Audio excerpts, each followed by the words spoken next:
അച്ഛൻ്റെ ഇലക്ഷൻ എല്ലാം അവിടെ പ്രവർത്തനമൊക്കെ നന്നായി പോയി. നമ്മളൊരു 1-2 ദിവസം പോയിരുന്നു.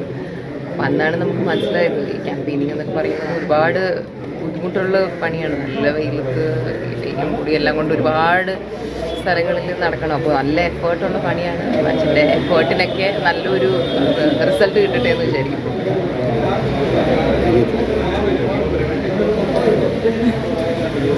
ഇലക്ഷൻ ക്യാമ്പയിനിലെ മിക്ക ദിവസങ്ങളും പോയിട്ടുണ്ട്. അപ്പോൾ എങ്ങനെയാണ് ആ ക്യാമ്പയിൻ ഇലക്ഷൻ ക്യാമ്പയിനൊക്കെ പോയായിരുന്നു? അപ്പോൾ എങ്ങനെയായിരുന്നു ഈ പ്രാവശ്യത്തെ ഇലക്ഷൻ ചൂട്? എങ്ങനെയാണ്? ഞാൻ ഫസ്റ്റ് ടൈം പോയതിനേക്കാൾ പിന്നെ സെക്കൻഡും തേർഡും ഡേയും പോയപ്പോഴായിരുന്നു കൂടുതൽ ക്രൗഡും അച്ഛനുള്ളൊരു കോമ്പൻസ്. ഫസ്റ്റ് ടൈം അഫ്കോഴ്സ് ഉണ്ടായിരുന്നില്ല, നല്ല ക്രൗഡ് കൂടിക്കൊണ്ടേയിരുന്നു. ഞാനവിടെ ക്യാമ്പയിനിൻ്റെ ഓരോ ദിവസം പോകുന്നു. ആൻഡ് ആ ഒരു ക്രൗഡിൻ്റെ ഒരു ഇത് വെച്ചിട്ട് ഇത്തവണ അച്ഛൻ ജയിക്കണമെന്ന് തന്നെയാണ് എൻ്റെ ഒരു ആഗ്രഹം. നമ്മുടെ എല്ലാവരുടെയും ആഗ്രഹം അത് തന്നെയാണ്.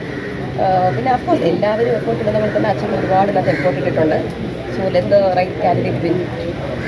കലാശക്കൊട്ട് എങ്ങനെ ഉണ്ടായിരുന്നു? അയ്യോ അടിപൊളിയാണ്. ഞാൻ സത്യം പറഞ്ഞാൽ ആദ്യമായിട്ടാണ് ലൈവായിട്ട് കാണുന്നത്. സത്യം പറഞ്ഞു കഴിഞ്ഞാൽ അത് ആ വണ്ടിയിൽ നിന്ന് ഫുൾ ക്രൗഡ് കാണാൻ കിട്ടിയപ്പോൾ നല്ല രസമുണ്ടായിരുന്നു. ആ ഡാൻസും കാര്യങ്ങളും അവിടെയും അഫ്കോഴ്സ് BJPക്ക് തന്നെയായിരുന്നു ക്രൗഡ് കൂടുതൽ. ഞാൻ അതും ശ്രദ്ധിച്ചിട്ടുണ്ടായിരുന്നു. അത് വളരെ വളരെ ബ്യൂട്ടിഫുൾ ആയിട്ടുള്ളൊരു എന്താ പറയുക ഒരു വ്യൂ ആയിരുന്നു അവിടെ ഒന്ന് കാണാൻ. കലാശക്കൊട്ട് ഞാൻ പോയില്ല, ബട്ട് ഫോട്ടോസൊക്കെ കണ്ടു. ഇത്രയും വലിയ എന്താ പറയുക സംഭവമായിരുന്നു. ഇത്രയും ആൾക്കാർ കാണുമെന്ന് ഞാൻ ആക്ച്വലി പ്രതീക്ഷിച്ചില്ല. പക്ഷേ ഫോട്ടോസൊക്കെ നല്ല അടിപൊളിയായിരുന്നു. ഒരു എന്താ പറയുക ആ ഒരു ആഘോഷവും അച്ഛൻ ഒരു സാധനത്തിൻ്റെ മേളിലൊക്കെ നിന്ന് പോയത് നല്ല രസം. പ്രചരണമൊക്കെ നല്ലപോലെ പോയി. ക്യൂ നിൽക്കുന്നത് നല്ല ചൂടുണ്ട്. അപ്പം ഈ രാവിലെ വന്നിട്ട് ഇത് ചൂടാണെങ്കിൽ ഇന്നത്തെ ദിവസം എനിക്ക് അറിയാം എത്ര ചൂടായിരിക്കും പിന്നെ വന്നിട്ട്. ഇലക്ഷൻ ഭയങ്കര ചൂടി തന്നെ. കൊല്ലത്ത് ഇവിടത്തേക്കാൾ ചൂട്. പക്ഷേ ഇത് രാവിലെ തന്നെ ഇത്രയും സ്ത്രീകളൊക്കെ വരുന്ന പ്രായമായവർ വന്നിരിക്കും. അപ്പോൾ ആ ഒരു അവരവരുടെ റൈറ്റിന് വേണ്ടി രാവിലെ വരുന്നുണ്ട്. അത് കാണുമ്പോൾ ഒരു സന്തോഷം. ആദ്യമായിട്ടല്ലേ? എങ്ങനെയുണ്ട്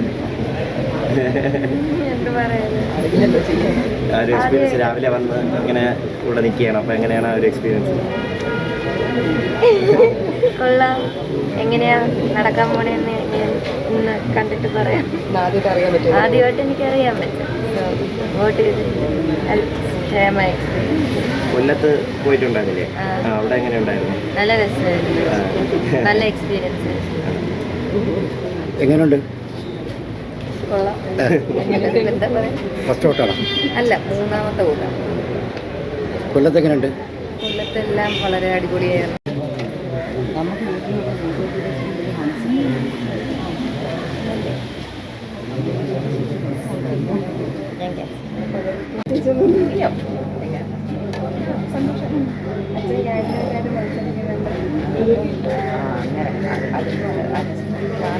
മത്സരിക്കുന്നെങ്കിൽ ഇപ്പോൾ നമുക്ക് ഇച്ചിരി കൂടി പറ്റില്ല.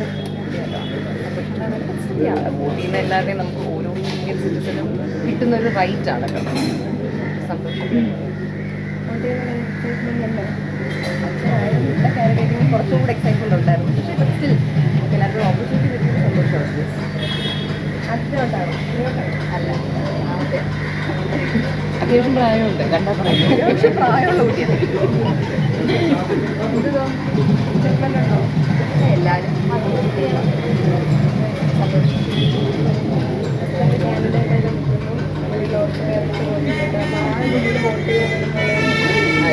പുള്ളി നിൽക്കുന്ന കോൺസെൻട്രേറ്റ് അവിടുത്തെ കോൺസെൻട്രേറ്റ് നമ്മൾ തന്നെ വോട്ട് ചെയ്യാൻ കുഴപ്പമില്ല. അതൊരു